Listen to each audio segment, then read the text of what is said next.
नमस्कार, आप देख रहे हैं बहस बिहार की और आपके साथ मैं हूं विवेक। शिक्षा के मंदिर में कैसे आते भ्रष्टाचारी, सवालों का निशान यहीं पर है। एक वीसी की बात अगर हम करें या फिर किसी यूनिवर्सिटी की बात करें तो बात रुके भी, जांच जारी हो और कुछ उस पर निष्कर्ष भी आए, लेकिन ऐसा होता नहीं। जब तक एक का मामला थोड़ा आगे बढ़ता है तब तक दूसरा भ्रष्टाचारी सामने आ जाता है, उसके ऊपर कुछ आरोप लगते हैं। विश्वविद्यालयों में भ्रष्टाचार पर सवाल खड़े हो रहे हैं। मिथिला से मगध तक विश्वविद्यालयों में लूट मची है।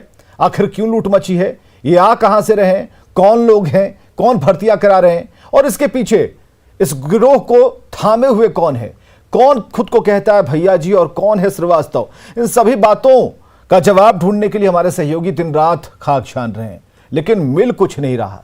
लेकिन एक बात तय है कि मुख्यमंत्री को राजभवन जाना पड़ा और जो खबर आई ब्रेकिंग न्यूज के तौर पर, जो हेडलाइंस बन गई, उसे भी आपने गौर फरमाया होगा।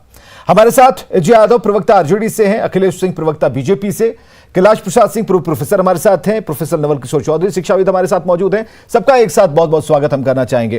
प्रोफेसर नवल किशोर चौधरी से हम जरा शुरू करना चाहते हैं। नवल जी, इतने दिन अध्ययन अध्यापन के सिस्टम में आप रहे, अच्छे पद पर रहे और जिस पद पर रहे वहां से सबको समान भाव से आपने देखा, पढ़ाया, लिखाया, इस काबिल बनाया कि आज कई ऐसे छात्र होंगे, होनहार होंगे जो चरण छूते होंगे।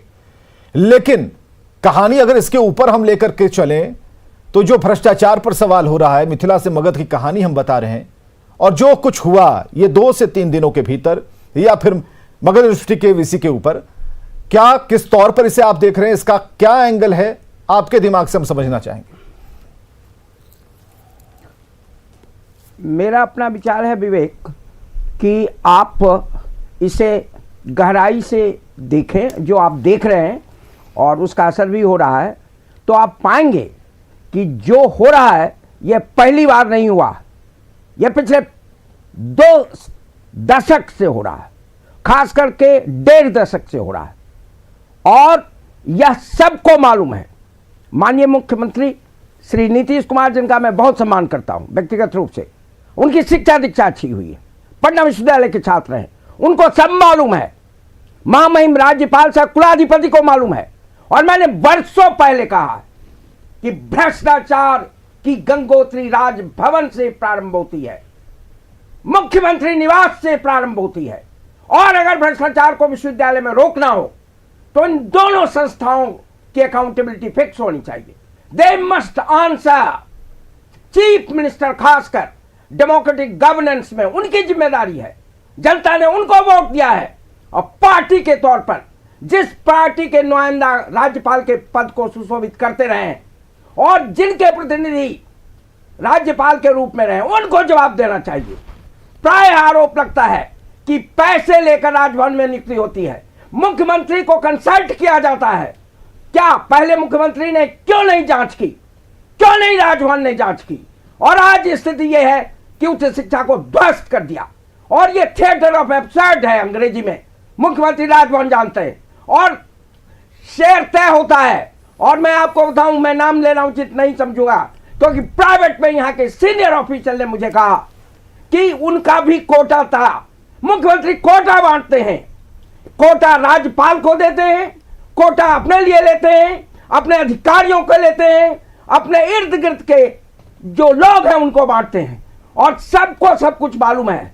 यह आरोप पहली बार नहीं हुआ है। आप जानते हैं पाटलिपुत्र के जायसवाल जी पर पहले से आरोप थे। अब तो देख रहे हैं कि सुरेंद्र जी के खिलाफ भी एफआईआर थे। तो यहां का विजिलेंस क्या कर रहा था, राज्यपाल का एजेंसी क्या करता है? तो कहीं ना कहीं ये जिम्मेवार हैं और दोनों का बंटवारा होता है और बंटवारा हुआ, नियुक्ति हुई और सब कुछ तय हो गया। लेकिन जो बड़ा सवाल है भ्रष्टाचार का, उच्च शिक्षा के ध्वस्त होने का बिहार में, उसका जवाब कौन देगा? माननीय मुख्यमंत्री जी, आपने नियुक्ति कर दी, किसी को हटा दिया, किसी को बैठा दिया। I am not interested in x and y and z. Institution of vice chancellor, institution of chancellor and institution of chief minister को जवाब देना चाहिए। मैं व्यक्तिगत रूप से मैं किसी के प्रति सम्मान नहीं रखता, ये नहीं कहता, लेकिन ये आरोप गंभीर आरोप है, पहली बार नहीं है, वर्षों से हो रहे हैं। अब वर्षों से उच्च शिक्षा ध्वस्त हुई है और खासकर जैसे मैंने कहा कि डेमोक्रेटिक गवर्नेंस में मुख्यमंत्री की जिम्मेदारी होती है। मुख्यमंत्री प्रधानमंत्री से क्यों नहीं बात करते हैं? और सब जानते हैं कि राज्यपाल का पद महिमा में पहले होता था, आज राजनीतिक नियुक्तियां होती रही हैं और ऐसे ऐसे लोग राज्यपाल के पद पर आते रहे जो सिर्फ पॉलिटिकल एजेंट नहीं है बल्कि गंभीर आरोप से उन पर प्रभाव पड़ता रहा है। क्यों ऐसा हो रहा है? ये आप श्रीवास्तव को खोज रहे हैं, किसी दूसरे को, भैया जी को खोज रहे हैं, किसी को खोज रहे हैं, पांडे जी को खोज रहे हैं। ये एजेंट्स हैं, agents who collect money for the office of the chancellor और for the office of chief minister. और जात और धर्म की तो बात ही छोड़ दीजिए, वो तो है ही। ये बर्बाद कर दिया शिक्षा को और इसकी सबसे पहली जिम्मेदारी माननीय मुख्यमंत्री की है। बंटवारा होता है, इसको बंद कीजिए। उच्च कोर्ट के विद्वान, उच्च कोर्ट के प्रशासक की नियुक्ति कीजिए, अन्यथा आप जनता के सामने कहिए कि आपसे संभव नहीं है विश्वविद्यालय को चलाना। Hand over the universities to other agencies if possible, जो संभव नहीं लगता। मैं विवेक जी बहुत दुख के साथ कर रहा हूं, ये 6 दशक से मैं पटना यूनिवर्सिटी में शिक्षक रहा हूं, माननीय मुख्यमंत्री का सम्मान करता रहा, उनसे बड़ी अपेक्षा मेरी रही। बीजेपी ने बड़े बड़े दावे किए और आज बीजेपी चुप है। पार्टी के रूप में किसका प्रतिनिधि बैठा हुआ राज्यपाल के रूप में?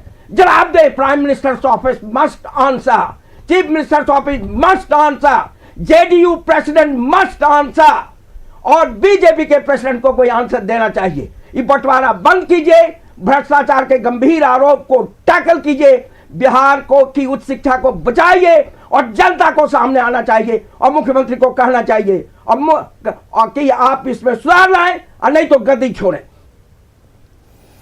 अखिलेश जी,